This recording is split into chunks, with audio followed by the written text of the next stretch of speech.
जिंदगी एक चलती हुई गाड़ी की तरह है जिसके रास्ते में कई मोड़ आते हैं और हर एक मोड़ नया रास्ता शुरू कर देता है। जिंदगी का परम सत्य यही है कि हर मोड़ आसान तो नहीं होता। कई रास्ते ऐसे होते हैं जहां पत्थर मिलते हैं, कच्चा पक्का रास्ता मिलता है, लेकिन हम आगे बढ़ते जाते हैं।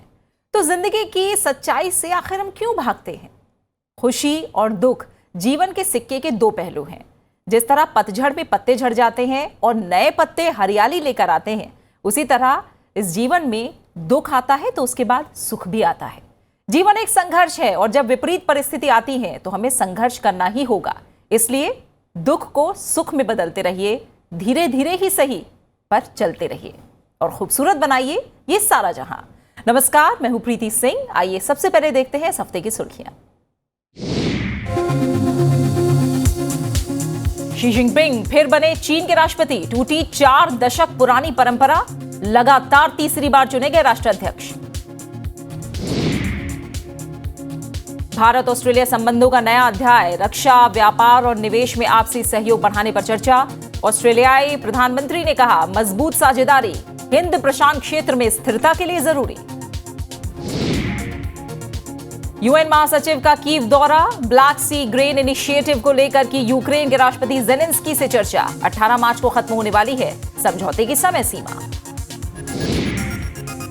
और अवैध प्रवासन पर सख्त हुई ब्रिटेन की सरकार, जल्द कानून लाने की तैयारी। अवैध रूप से देश में घुसने वालों से सख्ती से निपटने की चेतावनी। भारी विरोध प्रदर्शन के बाद जॉर्जिया सरकार ने वापस लिया विवादित फॉरेन एजेंट बिल। संसद में बिल के खिलाफ वोट डाउन के बाद जॉर्जिया में जश्न।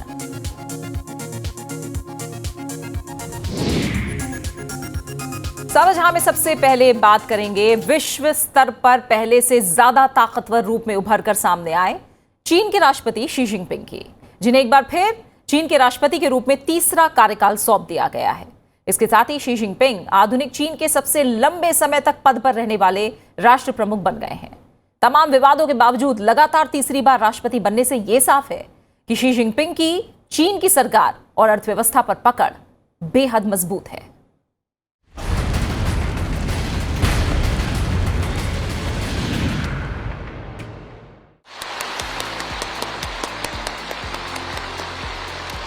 चीन के राष्ट्रपति शी जिनपिंग ने तीसरा कार्यकाल हासिल कर लिया है। जिनपिंग चीन के पहले राष्ट्रपति हैं जो तीसरी बार देश की कमान संभाल रहे हैं। उन्हें इस मुकाम तक पहुंचाने के लिए पिछले वर्ष संविधान में संशोधन तक किया गया था। अक्टूबर 2022 में चीनी कम्युनिस्ट पार्टी की 20वीं नेशनल कांग्रेस में शी जिनपिंग ने पार्टी पर अपनी पकड़ और मजबूत कर ली थी। इसी दौर में उन्होंने पार्टी के महत्वपूर्ण पदों पर विश्वस्त साथियों को नियुक्त किया था और इसी नेशनल कांग्रेस के बाद चीन की कम्युनिस्ट पार्टी सरकारी पदों पर राष्ट्रपति और प्रधानमंत्री सहित अन्य अहम नियुक्तियां करती है। 10 मार्च को नेशनल पीपल्स कांग्रेस की 14वीं बैठक में शी जिनपिंग को तीसरी बार राष्ट्रपति बनाने के निर्णय पर मुहर लग गई, जो अप्रत्याशित माना जा रहा है। हालांकि संसद की सालाना बैठक में शी जिनपिंग को कुछ चुनौतियों का सामना भी करना पड़ा। शी जिनपिंग की जीरो कोविड नीति पर भी कई सवाल उठे, पर इन चुनौतियों को उन्होंने दरकिनार कर दिया और सांसदों ने इन आरोपों को नजरअंदाज करके व्यापक सुधार कार्यक्रम को चुना और एक बार फिर शी जिनपिंग पर भरोसा किया। इसके साथ ही शी जिनपिंग चीन में सबसे लंबे समय तक कार्यकाल पाने वाले राज्य प्रमुख बन गए हैं। शी जिनपिंग का कद पार्टी के अंदर पिछले 1 दशक में तेजी से बढ़ा है। चीन के कम्युनिस्ट पार्टी के साथ एक साधारण कार्यकर्ता के रूप में शुरू हुआ उनका सफर आज उन्हें दुनिया के चंद सबसे ताकतवर शख्सियतों की कतार में लाकर खड़ा कर चुका है। बीते सप्ताह ऑस्ट्रेलिया के प्रधानमंत्री भारत दौरे पर रहे। ऑस्ट्रेलियाई प्रधानमंत्री एंथनी अल्बनीजी की 4 दिन की भारत यात्रा को देश की संस्कृति, शिक्षा, सुरक्षा और आर्थिक विकास की दृष्टि से बेहद अहम समझा जा रहा है। इस दौरान भारत को अपना मजबूत पार्टनर बताते हुए उन्होंने प्रधानमंत्री नरेंद्र मोदी के नेतृत्व की प्रशंसा की। ये दौरा दोनों देशों के द्विपक्षीय संबंधों को और मजबूत बनाने में अहम भूमिका निभाएगा।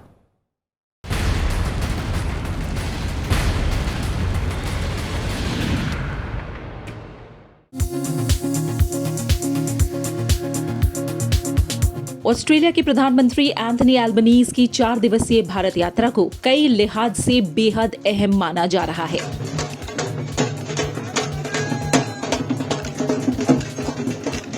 8 से 11 मार्च तक भारत यात्रा के दौरान ऑस्ट्रेलिया के प्रधानमंत्री एंथनी एल्बनीज के साथ व्यापार और पर्यटन मंत्री डॉन फेरल, संसाधन और उत्तरी ऑस्ट्रेलिया के मंत्री मेडेलिन किंग और एक उच्च स्तरीय व्यापार प्रतिनिधिमंडल भी मौजूद रहा।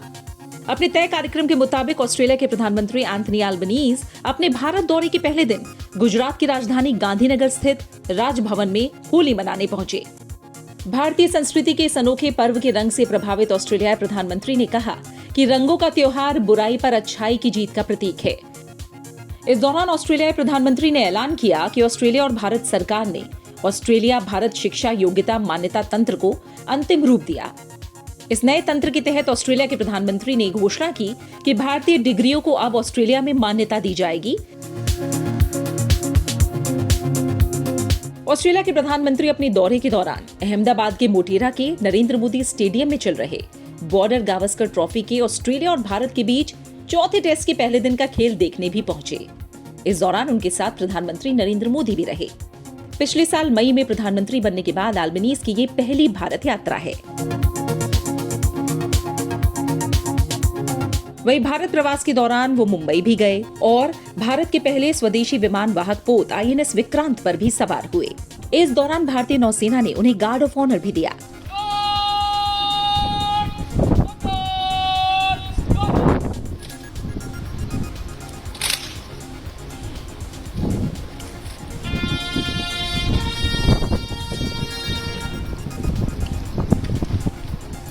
इतना ही नहीं, यहाँ वो लाइट कॉम्बैट एयरक्राफ्ट के कॉकपिट में भी बैठे। ऑस्ट्रेलियाई प्रधानमंत्री एल्बनीज INS विक्रांत पर जाने वाले पहले विदेशी प्रधानमंत्री हैं। उन्होंने भारत को एक शीर्ष स्तरीय सुरक्षा भागीदार बताते हुए कहा कि हिंद महासागर दोनों देशों की सुरक्षा और समृद्धि का केंद्र है। अपनी यात्रा के दौरान ऑस्ट्रेलिया के प्रधानमंत्री ने नई दिल्ली में हैदराबाद हाउस में भारत ऑस्ट्रेलिया वार्षिक शिखर सम्मेलन में भारत ऑस्ट्रेलिया व्यापक रणनीतिक साझेदारी के तहत विभिन्न पहलुओं पर हुई प्रगति की चर्चा की। आपसी रक्षा और सुरक्षा सहयोग बढ़ाने पर विस्तार से चर्चा हुई। रक्षा के क्षेत्र में हमने पिछले कुछ सालों में उल्लेखनीय एग्रीमेंट्स किए हैं, जिनमें एक दूसरे की सेनाओं के लिए लॉजिस्टिक्स सपोर्ट भी शामिल है। हमारी सुरक्षा एजेंसीज के बीच भी नियमित और उपयोगी सूचना का आदान प्रदान है और हमने इसे और सुदृढ़ करने पर चर्चा की। आज हमने विश्वस्त और मजबूत वैश्विक सप्लाई चेन्स के विकसित करने के लिए आपसी सहयोग पर विचार विमर्श किया। रिन्यूएबल एनर्जी दोनों देशों के लिए प्राथमिकता और फोकस का क्षेत्र है और हम क्लीन हाइड्रोजन और सोलर में साथ मिलकर काम कर रहे हैं। इस दौरे के पहले ही ऑस्ट्रेलिया के प्रधानमंत्री एल्बनीज ने कहा था कि प्रधानमंत्री के रूप में ये मेरी पहली भारत यात्रा है और मैं ऑस्ट्रेलिया और भारत के बीच मजबूत संबंधों को और प्रगाढ़ करने के लिए तत्पर हूँ। इस यात्रा को दोनों देशों के बीच अधिक अवसर, अधिक व्यापार और निवेश के लिए अच्छे संकेत के तौर पर देखा जा रहा है, जो हमारी अर्थव्यवस्था को और मजबूत करने का काम करेगा। एक साल से ज्यादा समय बीत जाने के बाद भी रूस और यूक्रेन युद्ध खत्म होने का नाम नहीं ले रहा है। वहीं इन सबके बीच संयुक्त राष्ट्र महासचिव ने कीव का दौरा किया। UN महासचिव के कीव दौरे के पीछे का कारण ब्लैक सी ग्रेन इनिशिएटिव को बताया जा रहा है, जिसकी समय अवधि 18 मार्च को खत्म होने वाली है। युद्ध के कारण दुनिया भर में भुखमरी, खाद्य असुरक्षा और कीमतों में भारी उछाल देखा गया, जिसे कम करने में ब्लैक सी ग्रेन इनिशिएटिव की अहम भूमिका रही है। आइए जानते हैं इसके बारे में।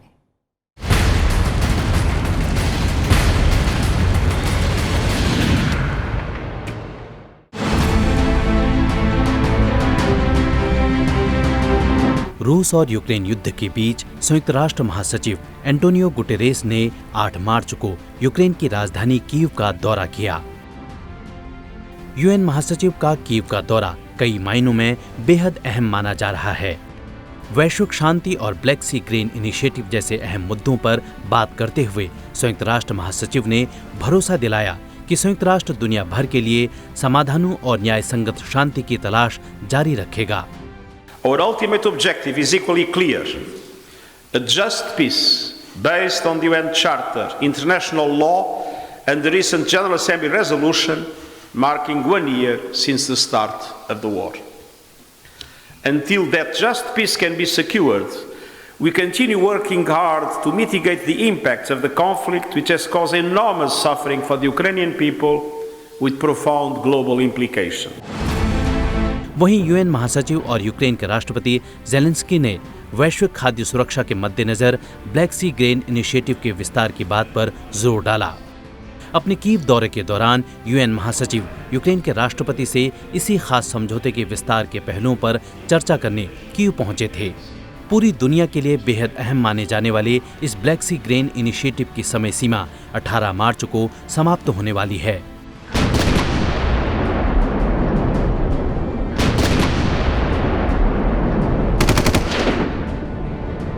चौबीस फरवरी 2022 को रूस और यूक्रेन के बीच युद्ध की शुरुआत ने पूरी दुनिया में आर्थिक स्थिरता, खाद्य सुरक्षा और कीमतों को बुरी तरह प्रभावित किया।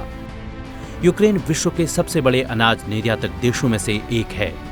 यूक्रेन और रूस के बीच युद्ध के बाद से यूक्रेनी जलमार्ग से जहाजों की सुरक्षित आवाजाही न हो पाने के कारण विशाल मात्रा में अनाज देश के भंडारों तक ही सीमित रह गया और सड़क मार्ग से यह संभव नहीं था, जिसके चलते विश्व भर में बुनियादी खाद्य वस्तुओं की कीमतों में भारी उछाल दर्ज की गई। ईंधन की कीमतों में भी वृद्धि होने की वजह से विकासशील देशों के लिए हालात विकट हो गए। आखिरकार 22 जुलाई 2022 को संयुक्त राष्ट्र, रूसी महासंघ, तुर्की और यूक्रेन में अनाज की आवाजाही को लेकर एक समझौते पर सहमति बनी, जिसे ब्लैक सी ग्रेन इनिशिएटिव का नाम दिया गया और तुर्की के सबसे बड़े शहर इस्तांबुल में इस पहल पर हस्ताक्षर किए गए। ये पहल रूस और यूक्रेन के मध्य यूक्रेन के बंदरगाहों से अनाज और खाद्य पदार्थों के सुरक्षित परिवहन के लिए एक समझौता है। इस समझौते का उद्देश्य यूक्रेन की 3 अहम बंदरगाहों चोर्नोमोर्स्क, ओडेसा और यूजनी से बाकी दुनिया में अनाज, खाद्य सामग्री और उर्वरक की एक सुरक्षित समुद्री मार्ग से आपूर्ति सुनिश्चित करना है। समझौते को लागू करने के लिए इस्तांबुल में एक संयुक्त समन्वय केंद्र JCC की स्थापना की गई, जिसमें रूसी संघ, तुर्की, यूक्रेन और संयुक्त राष्ट्र के वरिष्ठ प्रतिनिधि शामिल हैं। JCC में तयशुदा प्रक्रियाओं के अनुसार जहाजों को इस्तांबुल में पहले एक जांच से गुजरना पड़ता है, जिसके बाद उन्हें समुद्री मार्ग से यूक्रेनी बंदरगाहों की दिशा में भेजने की प्रक्रिया है। इस मानवीय गलियारे की सप्ताह में 24 घंटे निगरानी की जाती है ताकि जहाजों की सुरक्षित आवाजाही संभव हो सके। वहीं वापस लौट रहे जहाजों की भी सुरक्षा जांच की जाती है। काला सागर में गहरे समुद्र के बंदरगाहों तक यूक्रेन की पहुंच इस मध्य पूर्व और उत्तर अफ्रीका के अनाज आयातकों के साथ रूस और यूरोप से सीधे संपर्क करने में सक्षम बनाती है। यूक्रेन अपने कृषि निर्यात का लगभग 75% काला सागर पर बंदरगाहों के माध्यम से निर्यात करता है और लगभग आधा निर्यात समझौते में शामिल 3 बंदरगाहों के माध्यम से किया जाता है। इस पहल की मदद से विश्व में खाद्य वस्तुओं की कीमतों में कमी लाने में मदद मिली है, जिसे हर लिहाज से बेहद अहम माना जा रहा है। रूस यूक्रेन जंग शुरू होने के बाद यूएन चीफ एंटोनियो गुटेरेस का यह तीसरा यूक्रेन दौरा है। उनके हालिया दौरे में बातचीत का केंद्र ग्रेन एक्सपोर्ट स्कीम है, जिसे लेकर अब तक रूस और यूक्रेन की ओर से सकारात्मक रुख प्रदर्शित किया जा रहा है और आगे भविष्य में भी इसी की उम्मीद जताई जा रही है। अवैध प्रवासन को लेकर ब्रिटेन सरकार बेहद सख्त रवैया अपनाने की तैयारी में है। अवैध प्रवासन को अपनी प्राथमिकता करार दे चुके ब्रिटिश प्रधानमंत्री ऋषि सुनक छोटी नाव पर देश में अवैध रूप से प्रवेश करने वाले लोगों को रोकने के लिए कानून लाने की तैयारी में है। कानून लागू होने के बाद छोटी नाव पर यूके आने वाले शरण का दावा नहीं कर पाएंगे और इसी क्रम में ब्रिटेन की भारतीय मूल की गृह मंत्री सुएला ब्रेवरमैन ने एक नए अवैध प्रवासन विधेयक की घोषणा की, जिसके कानून बन जाने के बाद अवैध रूप से छोटी नाव से ब्रिटेन आने वाले प्रवासियों को तेजी से हटाया जाएगा।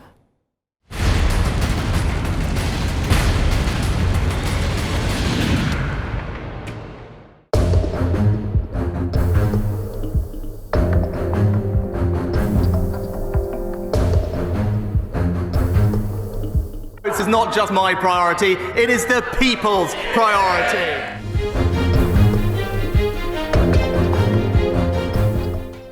और ब्रिटेन के बीच उत्तरी आयरलैंड को लेकर समझौते के बाद इंग्लिश चैनल के सहारे ब्रिटेन में हो रहे अवैध प्रवासन पर रोक लगाने के लिए प्रधानमंत्री ऋषि सुनक सख्त कानून लाने जा रहे हैं। उन्होंने मुद्दे से निपटने के लिए एक नए प्रस्तावित कानून लाने की घोषणा की है। ब्रिटिश प्रधानमंत्री ऋषि सुनक ने कहा कि मैं नावों को बंद करने के अपने वादे को पूरा करने के लिए प्रतिबद्ध हूँ। ब्रिटिश टैक्स पेयर पर अवैध इमिग्रेशन उचित नहीं है। सरकार इस मुद्दे को हल करने के लिए कानून पेश करने की योजना बना रही है। My policy is very simple. It is this country and your government who should decide who comes here and not criminal gangs. Entering the UK illegally in small boats has more than quadrupled in just the last 2 years. Those illegally crossing the Channel are not directly fleeing a war-torn country or persecution or an imminent threat to life.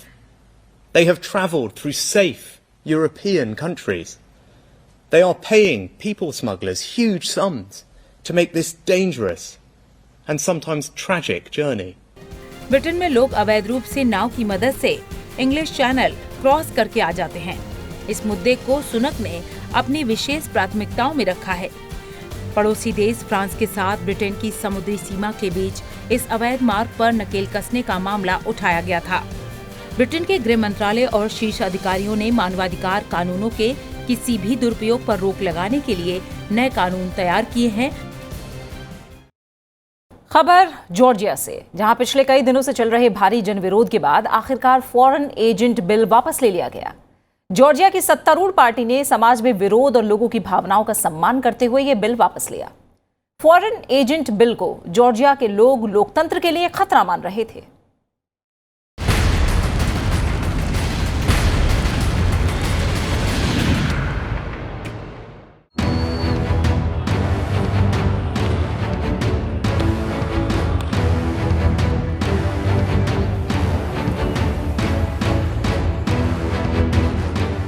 बीते कई दिनों से Georgia में सरकार और आवाम के बीच हालात लगातार तनावपूर्ण बने हुए थे और राजधानी तिब्लिसी में विदेशी एजेंट विधेयक के खिलाफ बड़े पैमाने पर प्रदर्शन हुए।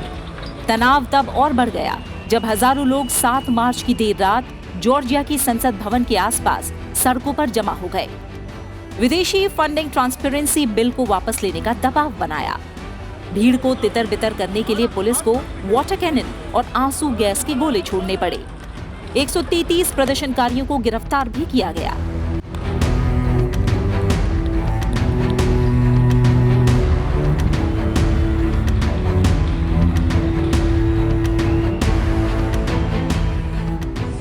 और सत्तारूढ़ पार्टी को आखिरकार विदेशी एजेंट विधेयक वापस लेना पड़ा। पार्टी ने बिल वापसी की वजह समाज में पैदा हुए तनाव, विवाद और विरोध को बताया है। मैं अपनी तरह की इस पहली जीत पर पूरे समाज को बधाई देना चाहती हूँ। मैं सरकार द्वारा उठाए गए इन सही कदमों का स्वागत करती हूँ, जिसके तहत उन्होंने इस मसौदा कानून को वापस लेने की घोषणा की है। उन्हें लोगों की सच्ची शक्ति को ध्यान में रखना चाहिए। तिब्लिसी की सड़कों पर हमने जो देखा वो एकता। अगर हम एक लोकतांत्रिक देश हैं तो ऐसा नहीं होना चाहिए कि सरकार और संसद लोगों की आवाज और इच्छा को ध्यान में न रखे। बिल में मीडिया और उन गैर सरकारी संगठनों को एजेंट्स ऑफ फॉरेन इन्फ्लुएंस के रूप में पंजीकरण करने की आवश्यकता होती है, जो विदेशी स्रोतों से अपने कुल खर्च का 20% से अधिक धन लेते हैं। बिल के विरोधियों ने तर्क दिया कि ये एक समान कानून से प्रेरित था, जिसे रूस ने असंतोष को दबाने के लिए लागू किया था और ये नाटो और यूरोपीय संघ में शामिल होने की जॉर्जिया की आकांक्षाओं को बाधित कर सकता था। और अब बात करेंगे बाकी दुनिया से कुछ और अहम खबरों की।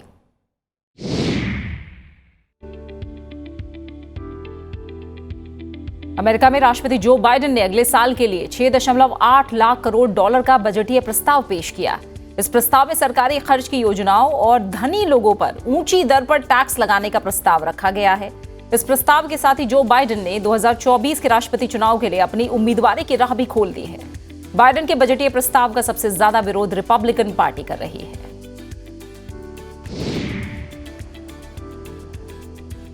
एक बार फिर से 9 मार्च तड़के यूक्रेन के शहरों में बड़े पैमाने पर मिसाइल हमले देखे गए। इन हमलों में यूक्रेन की ऊर्जा आपूर्ति की बुनियादी सुविधाओं को निशाना बनाया गया, जिसके चलते राजधानी कीव सहित ओडेसा का काला सागर बंदरगाह और दूसरे सबसे बड़े शहर खार्किव में बिजली आपूर्ति बंद कर दी गई। यूक्रेन के पश्चिम में झीटोमाइर, व्यानितिया और रिवन से लेकर मध्य यूक्रेन के दनीप्रो और पोल्टावा तक को निशाना बनाया गया। लंबे समय से इजरायल में सरकार विरोधी प्रदर्शन चल रहे हैं। ये प्रदर्शन न्यायपालिका में आमूलचूल परिवर्तन के एक विवादास्पद सरकारी प्रस्ताव के खिलाफ हैं। वहीं 9 मार्च को ये प्रदर्शन तब और भड़क गए जब प्रदर्शनकारियों ने प्रधानमंत्री बेंजामिन नेतन्याहू की विदेश यात्रा से पहले और अमेरिकी रक्षा मंत्री के दौरे के दौरान हवाई अड्डे तक जाने वाले मार्ग को अवरुद्ध कर दिया। प्रस्ताव के खिलाफ 2 महीने से अधिक समय से विरोध कर रहे प्रदर्शनकारियों को 9 मार्च का ये विरोध वर्तमान प्रधानमंत्री बेंजामिन नेतन्याहू के खिलाफ डे ऑफ रेजिस्टेंस के तौर पर देखा गया। और अब चलते चलते वो खबर जो है जरा हटके। लॉस एंजलिस में बीते दिनों जाने माने इंटरनेशनल स्टार्स से सजे इतालवी फैशन हाउस वर्साचे ने अपना फॉल विंटर 2023 कलेक्शन पेश किया। मौसम के कारण तय दिन से एक दिन पहले ही आयोजित करना पड़ा। शो को लीड किया जानी मानी इंटरनेशनल मॉडल गिगी हडीड ने।